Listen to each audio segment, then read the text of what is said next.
السلام علیکم ورحمۃ اللہ۔ آیت الکرسی کا بقیہ حصہ ملاحظہ فرمائیں۔ بسم اللہ الرحمن الرحیم۔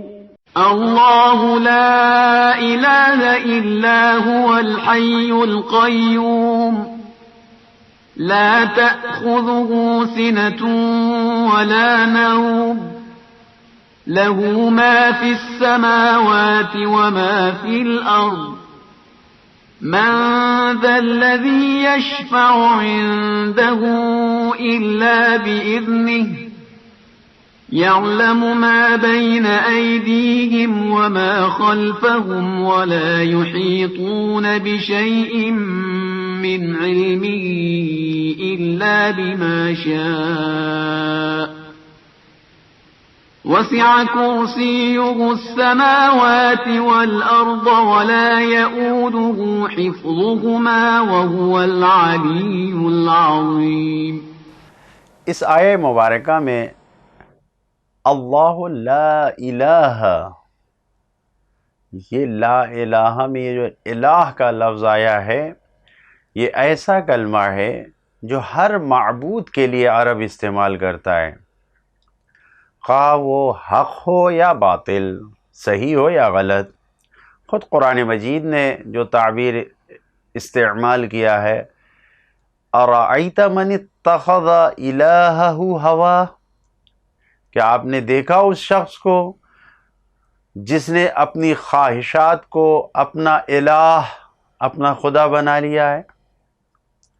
تو الہ کا لفظ سب کے لیے استعمال ہوتا ہے، لیکن اللہ صرف ذات مقدس الہی کے لیے مخصوص ہے، کیونکہ اللہ کے علاوہ جتنے معبود ہیں وہ ایک مکھی بھی پیدا کرنے سے عاجز ہیں، نہیں پیدا کر سکتے۔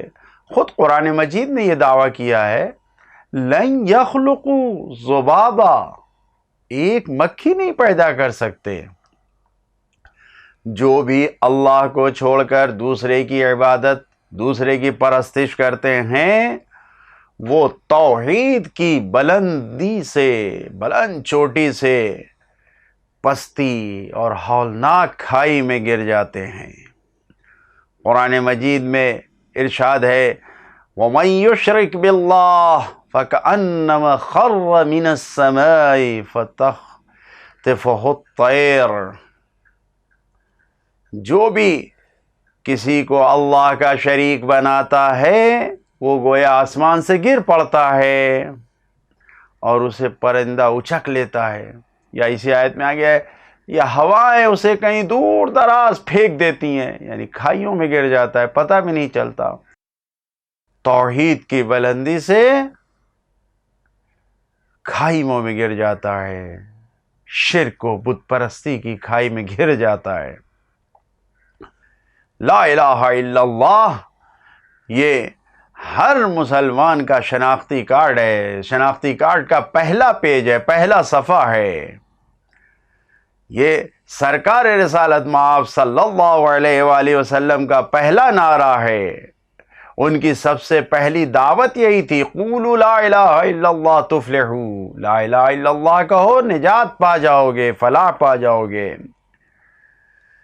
اور سرکار رسالت مآب صلی اللہ علیہ وآلہ وسلم کا یہ بھی فرمان ہے من قال لا الہ الا اللہ مخلصا دخل الجنہ وإخلاصه بها أن تحجزه لا إله إلا الله عما حرم الله۔ سرکار رسالت میں آپ یہ ارشاد فرماتے ہیں جو بھی لا الہ الا اللہ کہے اخلاص کے ساتھ، خلوص کے ساتھ، خالصانہ طور پر جو بھی لا الہ الا اللہ کہے گا دخل الجنہ، وہ جنت میں داخل ہو جائے گا۔ اور اس اخلاص کی پہچان کیا ہے؟ ہر چیز کی ایک کوئی پہچان ہوتی ہے، کوئی نشانی ہوتی ہے، تو اس اخلاص کی شناخت اور پہچانی اور نشانی یہ ہے کہ ان تحجزہ، جب وہ لا الہ الا اللہ کہے تو جو کچھ اللہ نے حرام قرار دیا ہے، محرمات الہی جتنے ہیں، ان سب سے یہ لا الہ الا اللہ اسے روک دے. یعنی انسان تمام حرام کاموں سے اپنے آپ کو بچا لے. جو کچھ بھی اللہ نے حرام کیا ہے ان سب سے اپنے آپ کو دور کر لے. فرزند رسول حضرت امام جعفر صادق علیہ السلام ارشاد فرماتے ہیں، قول لا الہ الا اللہ ثمن الجنہ. انسان توجہ فرمائے، امام فرما رہے ہیں لا الہ الا اللہ کہنا یہ جنت کی قیمت ہے. گویا جنت کو خریدنے اور جنت میں جانے کے لیے انسان کے لیے لا الہ الا اللہ کہنا کافی ہے. کہتا رہے لا الہ الا اللہ، بہتر سے بہتر، بڑی سے بڑی جنت ملتی جائے گی اسے. اسی طریقے سے فرزند رسول حضرت امام رضا علیہ السلام نے حدیث قدسی کا جملہ فرمایا ہے کہ اللہ تعالیٰ یہ فرماتا ہے کلمۃ لا الہ الا اللہ حصنی. اللہ تعالیٰ نے فرمایا کہ لا الہ الا اللہ یہ ایک ایسا کلمہ ہے جو میرا مضبوط مستحکم قلعہ ہے. خود خداوند عالم کہہ رہا ہے میرا قلعہ ہے. یعنی لا الہ الا اللہ کہہ کے انسان اللہ کے قلعے میں داخل ہو جاتا ہے. جی ہاں، توحید انسان کی نجات اور انسان کو فلاح دینے کا ذریعہ ہے. جس طرح سے کہا جاتا ہے کہ جو بھی حوض علمیہ میں آ گیا، اہل بیت کے چاہنے والوں کے لیے کہا جاتا ہے نجف قوم، ایسے جگہوں پر جو بھی آ گیا یا یونیورسٹیوں میں چلا گیا، جو بھی یونیورسٹیوں میں گیا تو یہ کہا جاتا ہے کہ بھئی یہ عالم بن جائے گا. عالم بن گیا، کچھ سال وہاں رہا، جو وہاں کے کورسز تھے اسے مکمل کیا، عالم بن گیا. تو کیا صرف جانے سے نہیں، صرف جانے سے نہیں، بلکہ وہاں کی تعلیم کو حاصل کرنے سے، وہاں کے دروس کو حاصل کرنے سے، وہاں کے کورسز کو مکمل کرنے، کمپلیٹ کرنے سے، حوضہ ہو یا یونیورسٹی ہو، جب وہاں کی پڑھائی کو، جو وہاں کے شروط ہیں اس کو انسان حاصل کرے گا تو پھر یہ انسان عالم بن جائے گا، دانشور بن جائے گا، متفکر بن جائے گا، مفکر بن جائے گا، سب. تو جب جانا ہی صرف کافی نہیں ہے، بلکہ وہاں پہ وہاں کی شرائط کو حاصل کرنا ضروری ہے. تو لا الہ الا اللہ کہنا صرف انسان کی نجات کا ذریعہ نہیں ہے، کہنے کے ساتھ ساتھ اس قلعے میں داخل ہو کے اس کے شرائط کو پورا کرنا ہے. یعنی جو اس کی شرطیں ہیں جو مفصل طور پر بیان ہوئی ہیں اپنی جگہ پہ، اس کو حاصل کرنا ضروری ہے. توحید کا عقیدہ تمام قدرتوں اور طاقتوں اور ہر قسم کی جاذبیت اور کھچاؤں کو انسان کی نگاہ میں حقیر اور پست بنا دیتا ہے. کتنی بھی بڑی طاقت ہو، کتنی بڑی بھی پاور ہو، کتنی بڑی بھی دولت ہو، توحید کا عقیدہ سب کو حقیر بنا دیتا ہے. توحید کے تربیتی آثار کا نمونہ یہ ہے کہ مسلمانوں نے بڑے بڑے طاقتوروں اور بڑے بڑے بادشاہوں کے سامنے کبھی سجدہ نہیں کیا. نجاشی جیسے عظیم حبشہ کے بادشاہ کے سامنے جب کہ سب سجدہ ریز تھے، مسلمانوں نے سجدہ نہیں کیا. مسلمانوں نے صاف اعلان کر دیا لا نسجد الا اللہ، ہم اللہ کے سوا کسی کا سجدہ نہیں کرتے ہیں. یہ توحید کی طاقت ہے.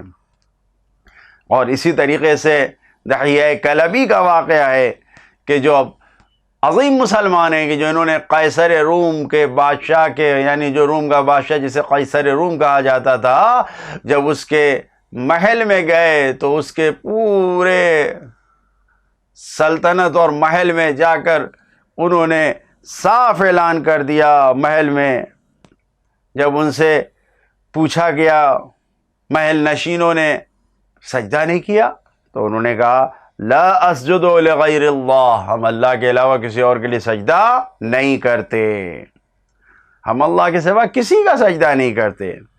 جی ہاں، توحید انسان کو اتنی بلندی پر لے جاتا ہے کہ پھر جنت اور جہنم کی بھی پرواہ نہیں ہوتی ہے انسان کو، کیونکہ معصوم اماموں نے ہمیں یہی سکھایا ہے. وہ اسی طریقے سے اپنے چاہنے والوں کو، اللہ کے بندوں کی پرورش کرنا چاہتے ہیں.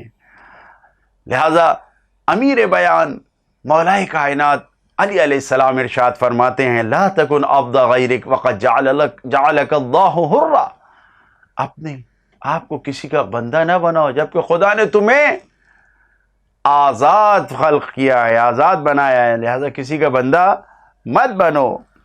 اسی لیے مسلمانوں کو ہر روز ہر جگہ بلند آواز سے اذان دینا چاہیے، اذان کہنا چاہیے، یہ لا الہ الا اللہ کو ہر جگہ اس آواز کو بلند کرنا چاہیے۔ کیوں؟ اس لیے کہ اس کے ذریعے سے یہ انسان اعلان کرتا ہے کہ ہم جھوٹے خداؤں کی پرستش سے دور ہیں، ہم صرف اللہ وحدہ لا شریک کی پیروی کرنے والے، اطاعت کرنے والے، عبادت کرنے والے، ہم اس کی پرستش کرتے ہیں۔ طاغوت و سرکش ہو جتنے بھی حکمران، ہم کسی کو نہیں مانتے، یہ اعلان ہے۔